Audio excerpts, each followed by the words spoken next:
Emang bener ya kalau udah divaksin nggak bakal kena corona katanya gitu? Oh, enggak. Jadi gini, vaksin itu tujuannya untuk masukkan data ke tubuh kita supaya nanti kalau virusnya masuk ke dalam tubuh kita, maka tubuh kita akan langsung ngeluarin antibodi. Gitu. Jadi tujuannya ada di dalam tubuh kita, bukan di luar tubuh. Ya. Jadi kalau kita sudah punya pernah divaksin atau lewat infeksi alami, karena imunisasi atau memberikan kekebalan kepada manusia itu bisa lewat dua cara. Satu lewat vaksin, dua lewat infeksi alami. Bedanya apa? Kalau lewat infeksi alami ya sakit dulu lah seminggu, sudah itu antibodinya keluar. Kalau vaksin nggak sakit, tapi keluarnya lebih lama, 2 minggu baru keluar. Sudah vaksin. Nah, sesudah ada data di sel memorinya, maka pas kapan saja kita kena untuk infeksi yang kedua, ketiga, keempat, ke-50, ke-400 misalnya. Maka begitu mereka masuk, virusnya masuk ke dalam, ya langsung ditangani sama antibodi dalam waktu 24 jam. Bukan dalam 7 hari, bukan dalam 14 hari. Itu inti dari ilmu kekebalan atau imunologi. Jadi pertanyaannya kalau misalnya saya sudah divaksin, apakah saya bisa kena virus lagi? Pasti kena virus lagi. Nggak mungkin enggak. Orang virus ada di mana-mana ya? Ya, virus ada di mana-mana. Nah, cuman kalau nanti misalnya masuk ke tempat kita, ya nggak akan membuat kita sakit. Langsung keluar antibodinya. Dan pada saat antibodinya keluar, apakah bisa nular? Ya nggak nular, loh virusnya dihabisin sama antibodinya. Selesai. Seperti itu. Syarat utama untuk vaksin adalah harus dalam kondisi sehat. Kalau sakit gimana? Ya ditunda sampai sehat. Kalau yang virusnya bermutasi, ini kan kita suka dengar virusnya bermutasi menjadi lebih ganas, itu gimana? Ya, nah kita harus lihat dulu mutasinya mutasi di mana. Jadi kalau saya bayangkan cangkir ini virusnya, kemudian ini bayangin aja sih, ya kan? Ini yang spike S-nya nih di sini kan, spike S-nya. Jadi yang kalau virus gini terus ada duri-durinya itu kan. Ini bayangkan ini spike S-nya. Nah, yang dinamakan mutasi kita harus tanya, mutasi di daerah mana? Kalau yang ada sekarang seperti B117 itu menunjukkan bahwa virus ini punya variasi yang berbeda di sedikit di bagian reseptor binding domainnya, di bagian spike S-nya, di sini saja. Mungkin saya perlu tisu di situ, oke? Nah, supaya akan lebih jelas, oke? Ini sih tisu, terus kemudian ini tak jilat, gitu. Biar nempel. Di sini, biar nempel. Iya, kan? iya. Saya punya 2, oke? Dua virus. Sekarang perubahannya di mana? Perubahannya ada di sini saja. Jadi mutasinya hanya terjadi di spike S. Apa perbedaannya ini dengan ini ya? Yang satu ini mengalami perubahan, yang sini tidak. Tapi keseluruhan dari dua ini tetap satu gelas toh, tetap virus yang sama. Iya. Sehingga yang terjadi apa? Kalau misalnya yang masuk ke tubuh kita virus ini, katakanlah belum bermutasi.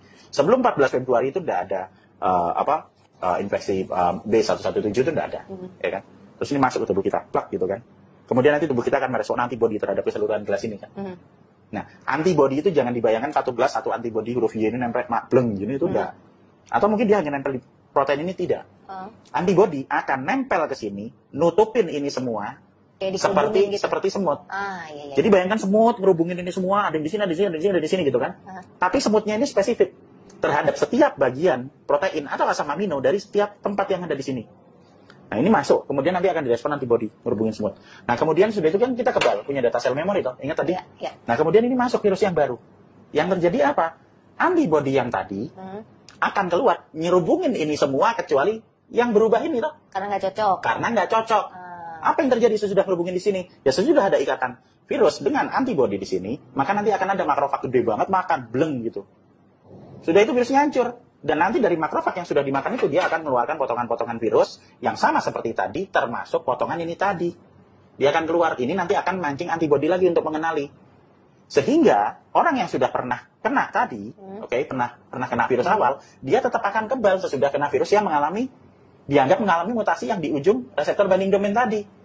Dan kemudian minggu depannya, maka tubuh akan mengeluarkan anti untuk potongan kecil ini. Antibodinya antibodi spesifik untuk ini. ini. Berarti kalau tadi misalnya ini 100% sama atau masuk. Ini 98% sama, 2% ada di sini. Dia tetap akan makan di sini, ya kan, nutupin di sini, kemudian dihancurkan sama makrofag. Yang 2% apa? Ya nggak apa-apa, biarin aja. Nanti minggu depan keluar lagi ini.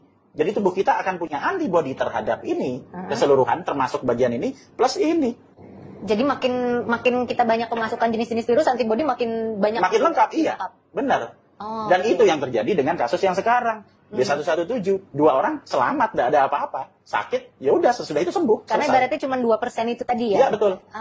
Perbedaan virus dan bakteri serta cara menyembuhkannya bagaimana? Virus itu ukurannya 100 nanometer rata-rata. 1 nanometer itu 1/10 juta sentimeter. kecil sekali virus itu. Jadi kalau virus segini kecil, kira-kira segini. Nah kemudian bakteri ukurannya gede sekali, 1000 kali lipat daripada virus. Sehingga kalau misalnya ini virusnya sekecil ini, maka bakteri akan sebesar meja ini. Padahal di virus yang sekecil ini, nanti akan diserubungi lagi oleh antibodi yang lebih kecil dari ini. Oke? Oke. Itu sebabnya untuk menangani virus perlu antibodi. Karena jumlahnya terlalu kecil. Nah, sementara untuk bakteri, ukurannya lebih besar, sehingga dia hanya bisa dihancurkan pakai antibiotik. Ditambah obat dari luar untuk masuk ke dalam. Kalau virus, tidak ada antibiotik yang bisa dipakai untuk virus. Antibiotik hanya untuk bakteri.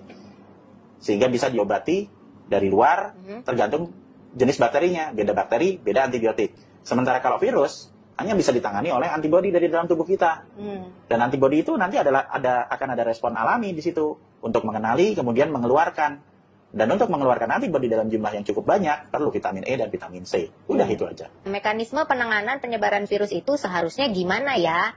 Minimal kita bisa tahu prosesnya seperti apa. Saya masih bingung katanya gitu. Jadi kita harus tahu dulu bahwa virus hanya bisa disebarkan dari orang yang sakit. Gitu loh. Kenapa orang yang sakit? Ingat tadi kan virus pertama nempel dulu nih di hidung. Pada saat nempel di hidung belum sakit tuh ya. Baru nempel saja di hidung. Karena virus ini COVID ini punya sifat yang aneh, bisa nempel di hidung itu. Nah nanti kalau misalnya jumlahnya udah banyak sekali, baru nanti masuk ke dalam. Berapa lama waktu yang dibutuhkan untuk sampai masuk ke dalam ya nggak ngerti, tergantung seberapa banyak yang masuknya kan gitu. Kemudian akhirnya dia nanti akan masuk ke dalam. Nah, sesudah dia masuk ke dalam, nanti dia dari 10 jadi 100 jadi 1000 karena reseptornya ada di tempat tadi, di jantung, di alveolus, kemudian di ginjal sama di ileum, di usus halus. Baru dia bisa jadi bertambah banyak. Kalau virusnya banyak, melebihi jumlah daya tampung tubuh di dalamnya, maka dia akan dikeluarkan, itu namanya shedding. Untuk mengurangi jumlah virus yang ada di dalam tubuh. Nah, pada saat terjadi shedding, jumlah virusnya banyak sekali dan jumlah antibodinya kurang. Dan itu hanya akan dialami oleh orang-orang yang sakit. Yang sakit karena virus ya. Jadi bukan nanti ketempelan di sini, terus orangnya kena epilepsi gitu, terus dianggap sakit, itu tidak. Orang sakit kena virus, maka akan diawali dengan demam. Bukan dari positifnya, tapi dari demamnya. Dihitung dari demam awal. Nanti antibodi keluar 7 hari sesudah itu. Berarti durasi 1 sampai 7 hari. Kalau dia masih demam dan masih terus sakit, ya berarti dia punya potensi nular. Kalau orang sehat gimana? Orang sehat nggak nular kan? Iya. Lah kalau orang sehat kan antibodinya banyak, virusnya sedikit. Lah udah dimakan sama antibodinya, lah terus apa yang mau ditularin? Iya. Kalau orang sakit antibodinya sedikit, virusnya banyak. Sehingga dia akan disedingkan. Nah, di mana lokasi yang banyak orang sakit? Ya di rumah sakit. Sehingga penyebaran paling banyak di mana? Ya di mana ada tempat banyak orang sakit. Nah itu. Nah kalau orang sakit supaya dia nggak nyebar-nyebar gimana? Ya di rumah, makanya disuruh istirahat di rumah gitu, supaya nggak nyebarkan. Nah kalau misalnya dirawat di rumah, apa yang harus dilakukan? Ya tetap kita rawat seperti biasa. Jadi ya dikasih, ingat ya, virus hanya bisa ditangani pakai antibodi. Antibodi bisa dinaikkan pakai vitamin E, vitamin C. Terus istirahat, makan, minum yang normal. Kemudian sering bersihkan lokasi tinggalnya yang sakit. Jadi sering ngepel lantainya sehari sekali, terus spray sama sarung bantal gulingnya itu juga sering dicuci. Nah itu yang bisa dipakai untuk nangani. Nah kalau misalnya kita keluar gimana? Kalau keluar ya kita pakai masker gitu kan. Tapi maskernya jangan dipakai terus-terusan. Kenapa? Karena kalau kita di dalam lingkungan kemudian ada banyak sekali virus di situ, nanti nempel di maskernya, maka yang terjadi kalau dari samping kita bernapas gini, virusnya nempel di masker kan ya, kita bernapas masuk keluar gitu aja kan ya, lama-lama kita jadi kena di sini. Jadi yang bagus kalau kita pakai masker sesudah selesai dari kerumunan itu ya dicuci, pulang ke rumah dicuci, ganti lagi. Nanti pulang dari rumah cuci hidung pakai garam untuk ngelepas jadi resiko ketularan dari maskernya karena nggak pernah diganti hilang karena dicuci ya toh, karena kita sering ganti masker. Terus nanti cuci hidung pakai air garam untuk melepas virusnya.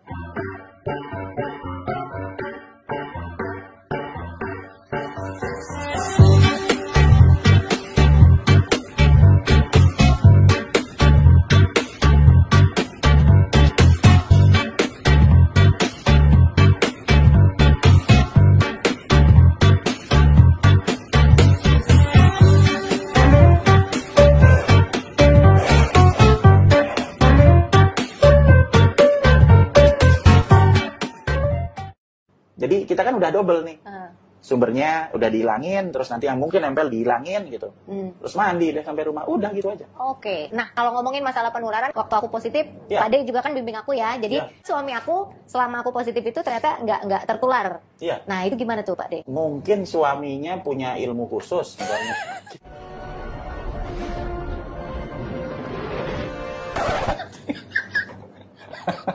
Iya.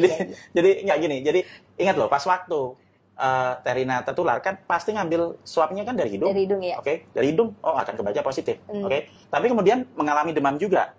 Ingat kan? Iya. Mengalami demam juga beberapa hari.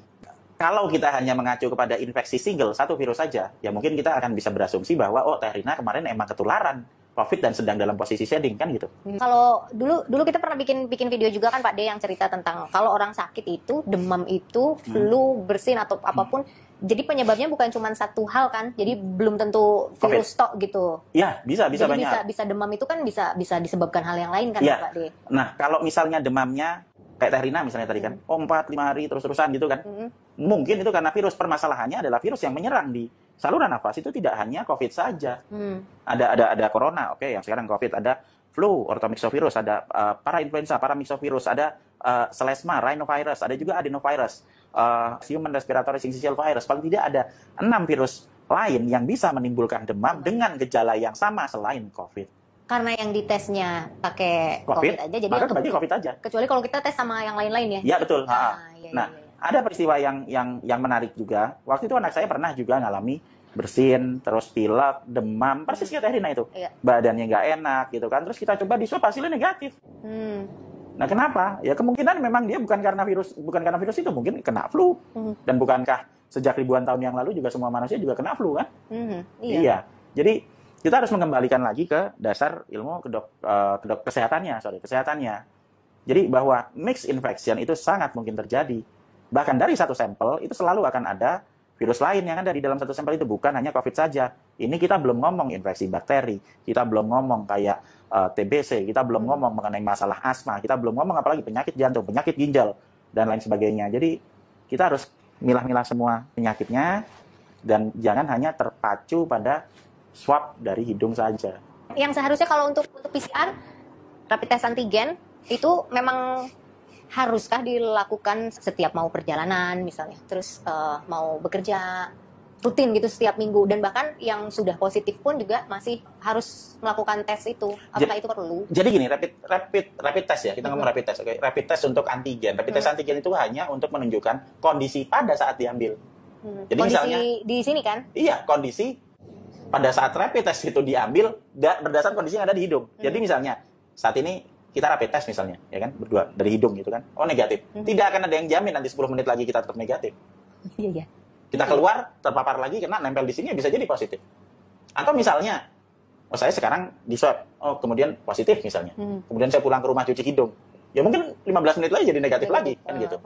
Jadi rapid test hanya menunjukkan kondisi pada saat diambil. Dan kita harus ingat bahwa khusus untuk virus ini ya, untuk virus COVID ini, dia punya kemampuan untuk menempel dengan kuat di lapisan mukosa hidung. Sehingga apa yang terjadi? Yang terjadi nanti kalau ada orang sehat, ketempelan, diambil, ya jadi positif. Orang jantungan, diambil, ya jadi positif. Orang epilepsi diambil itu terjadi positif, gitu loh. Iya. Karena yang menentukan itu bukan masalah apakah hasil swab ini atau tidak, demam atau tidak, gitu loh. Iya. Sementara kalau kita balik lagi ke tempat yang tadi, kalaupun demam, kita masih akan ada 5 virus lain selain COVID, termasuk kayak Terina kemarin. Pada saat terjadi demam, gitu, lah kok nggak ketularan ke suaminya? Lah mungkin menurut saya sih ada infeksi lain selain COVID. Jadi COVID yang nempel di sini cuma nempel di sini aja. Iya, Nggak tahu dapatnya dari mana. Bisa saja misalnya, oh Terina kena influenza plus COVID, gitu. Jadi akan, demam misalnya pada saat itu, tapi kan nggak kedetek kalau influenza nggak dideteksi. Iya kan? COVID-nya dapat dari mana ya? Mungkin pas pada saat keluar kemana, ketempelan di sini, sehingga kita berasumsi bahwa, iki kenanya COVID, terus ada demam seperti itu. Penyakit virus ini sebenarnya bisa ditangani, asal syaratnya satu, jangan panik gitu loh. Karena kalau begitu kita panik, wah sekarang kena, besok mati, gitu ya, kita nggak akan bisa berpikir logis gitu loh.